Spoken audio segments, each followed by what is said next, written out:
पगलपंती Hindi novel. Good morning, have a nice day. Hello India. बड़ों को ढेर सारा प्रणाम, छोटों को ढेर सारा प्यार और मेरे सारे सब्सक्राइबर कैसे हैं आप सबको ढेर सारा राम राम, गणपति बप्पा मोरिया। Welcome back to my YouTube channel Simi की डायरी में आप लोगों का ढेर सारा स्वागत है। दोस्तों, पगलपंती एक हिंदी नॉवेल है जो हमारी अभी चल रही है। ये एक काल्पनिक परी कथा है। इसका 2 पार्ट में रख चुकी हूँ। आज इसके तीसरे पार्ट में मैं आप लोगों का तहे दिल से स्वागत करती हूँ। दोस्तों, अब तक आप लोगों ने देखा कि एक छोटे से शहर में राजो नाम की एक औरत अपने बेटा और बेटी के साथ रहती है। राजो स्कूल टीचर है। एक दिन राजो को बाहर से कुछ आवाजें सुनाई पड़ती है।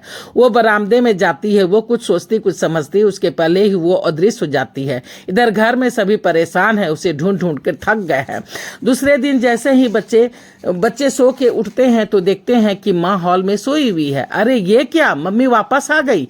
बच्चे खुशी से चहक उठते हैं, मम्मी मम्मी उठो ना, उठो ना, मम्मी उठो ना, उठो ना। पर राजो उठ ही नहीं रही थी। क्या हुआ मुकुंद, मम्मी मर तो नहीं गई? मम्मी जिंदा तो है, तुली ने रोते रोते कहा। तुम डॉक्टर को बुला ला। मुकुंद थोड़ी देर में जाकर के डॉक्टर को लेके आ गया था। डॉक्टर ने मुआयना किया और कहा कि हाँ जिंदा है, बस बेहोश है। मैं इंजेक्शन दे देता हूँ, शाम तक होश आ जाएगा। डॉक्टर इंजेक्शन देकर चला गया था। जी डॉक्टर साहब। सभी दोनों बच्चे माँ के होश में आने का इंतजार कर रहे थे और सच में शाम होते होते राजो देवी को होश आ गया था। सामने दोनों बच्चों को देख करके वो फपक पड़ी, बहुत रोने लगी और रोते रोते कहा कि मेरे बच्चों, क्या मैं जिंदा हूँ? बच्चे बोल रहे हैं कि हाँ माँ, हाँ तुम जिंदा हो।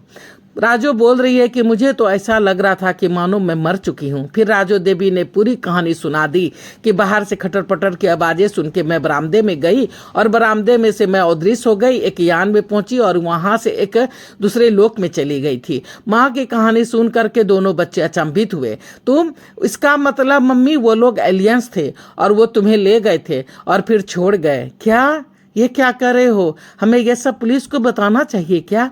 नहीं माँ नहीं, मुझे नहीं लगता कि कोई इस तरह की बातों पे विश्वास करेगा। बेकार का सभी हंसेंगे हम लोगों पे और बेकार का बात का बतंगड़ बनेगा। इसलिए हमें इस सब बातों को कभी किसी के पास नहीं बोलना चाहिए। तुली ने स्कूल में फोन करके बता दिया था कि मम्मी तो वापस आ गई है पर उसकी तबीयत बहुत खराब है, 2-4 दिन के बाद स्कूल आएगी, अभी स्कूल नहीं आ पाएगी। तबीयत ठीक होने के बाद जब राजो देवी स्कूल पहुंची तो सभी एक ही सवाल पूछ रहे थे कि आप बिना बताए कहाँ चली गई थी? आपके बच्चे काफी परेशान थे। राजो देवी सिर्फ मुस्कुरा करके रह गई। सोचा कि अगर इन लोगों को सारी बातें बता दी तो ये लोग मुझे पागल समझेंगे, इसलिए चुप रहने में ही उसने अपनी भलाई समझी और राजो जो है सो बिल्कुल चुप रह गई। उसने सारी बातें अपने तक ही रखी और किसी को भी कुछ नहीं बताया कि मैं कहाँ गई थी और किस तरह से बंद घर से मैं गायब हो गई थी। इस घटना को घटे हुए 6 महीने हो गए थे। घर में सभी इस हादसे को लगभग भूल ही चुके थे कि एक दिन राजो जी का बेटा मुकुंद भी उसी तरह से सोए सोए बंद घर से गायब हो गया था। राजो ने सोचा कि शायद बाइक से कहीं गया होगा, घर की चाबी भी उसमें लगी रहती है। राजो दौड़ के बाहर गई तो देखा कि गेट बंद था, बाइक अपनी जगह खड़ी थी। मुकुंद के मोबाइल और घर की चाबी से लगी बाइक की चाबी दोनों आसपास ही पड़ी थी। ये क्या? राजो दंग रह गई। इसका मतलब मेरी तरह ही मुकुंद भी घर से गायब हो गया। अब क्या होगा? राजो देवी फुट फुट कर रो पड़ी। अब क्या होगा तुली, अब क्या होगा? मैं बुढ़ी थी तुली, इसलिए उन लोगों ने मुझे छोड़ दिया। वो मुकुंद के लिए ही आया होगा तुली, मुकुंद के लिए ही आया होगा। पता नहीं उसके साथ वो क्या करेंगे तुली।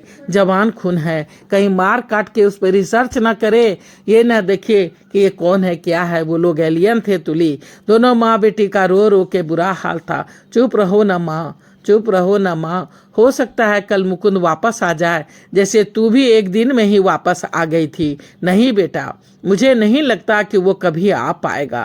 तुली, अब हमारा क्या होगा? मुकुंद को मार देंगे वो लोग। राजो देवी रोते रोते बेहोश हो गई थी। तुली को समझ में नहीं आ रहा था कि किसी से बताएं तो क्या बताएं, करे तो क्या करे। तुली बहुत असमंजस में थी। उसने अपने आस पड़ोस की मदद से बेहोश राजो को अस्पताल में भर्ती शादी कराया था।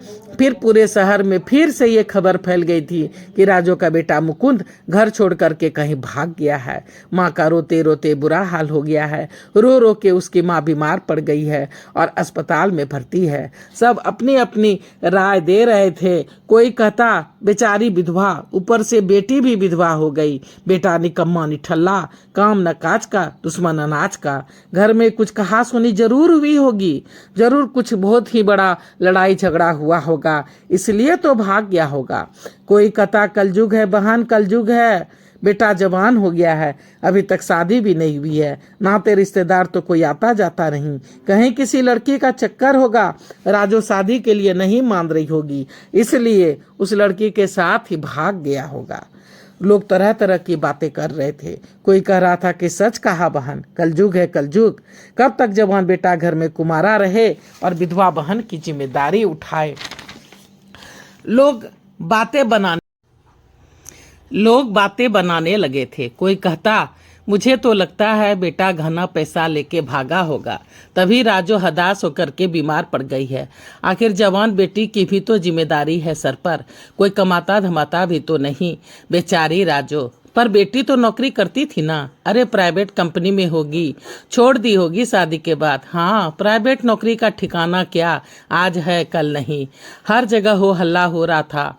अड़ोसी पड़ोसी आपस में गुफ्तगू कर रहे थे, सभी अपनी अपनी राय देने में लगे थे।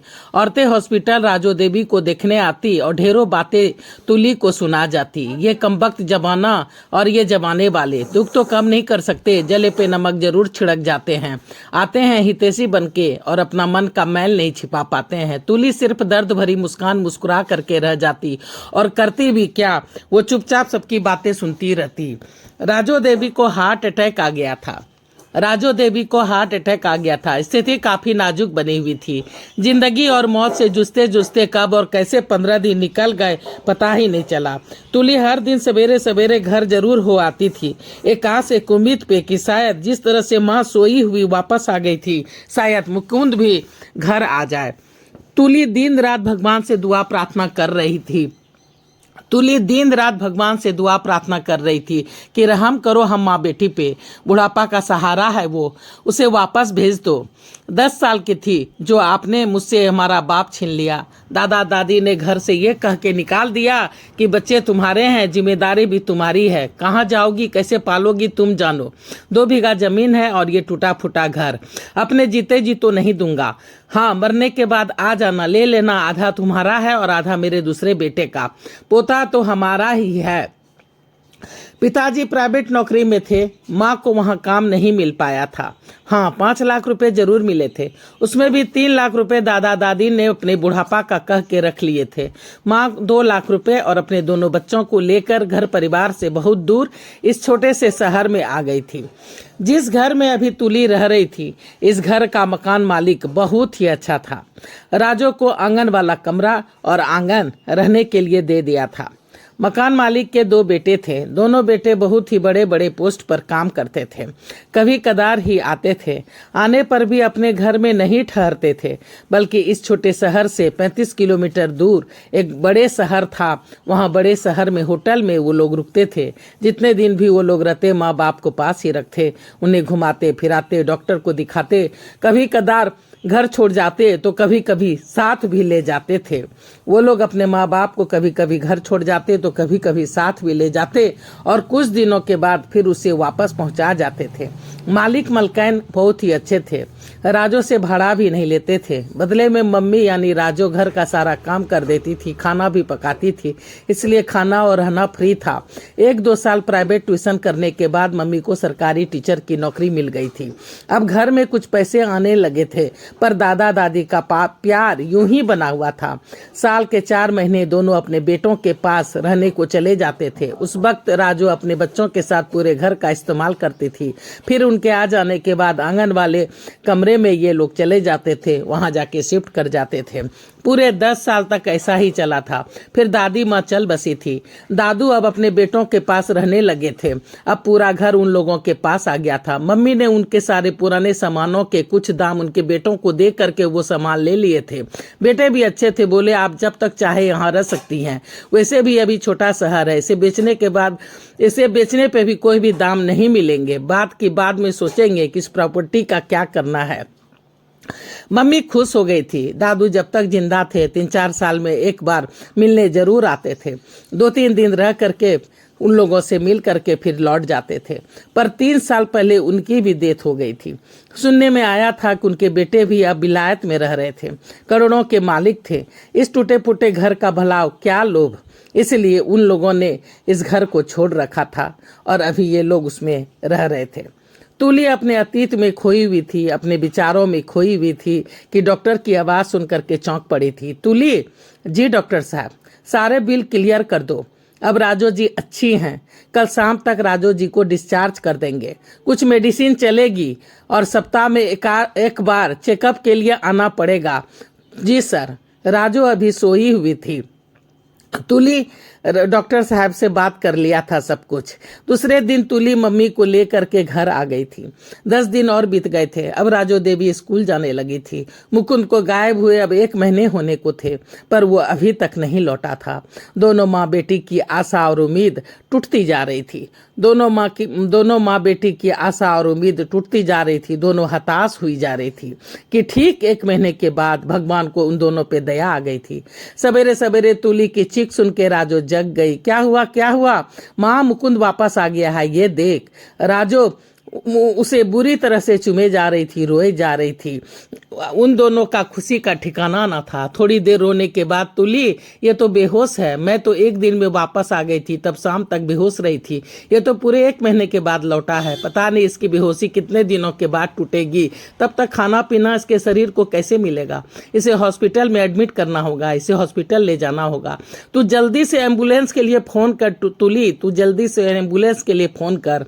फिर दोनों माँ बेटी तैयार होकर के मुकुंद को एम्बुलेंस में ले करके हॉस्पिटल की ओर भागी। तो दोस्तों, मैं पागलपंती का 3rd एपिसोड यहीं पे समाप्त करती हूँ। अगला एपिसोड लेकर के फिर मैं जल्दी ही आप लोगों के समक्ष आ जाऊंगी। तो देखिए, ये मेरी थोड़ी सी कोशिश कल्पना और वर्तमान को मिला करके कहानी का रूप ढाला है। पागलपंती आप लोगों को कैसा लग रहा है? तो प्लीज़ मेरी कहानी को लाइक कीजिए और सब्सक्राइब कीजिए। मुझे थोड़ी सी सपोर्ट कीजिए। मेरे चैनल बिल्कुल डेड पड़ गए हैं, मेरे सब्सक्राइबर बिल्कुल नहीं बढ़ रहे हैं। 4 साल होने को हैं।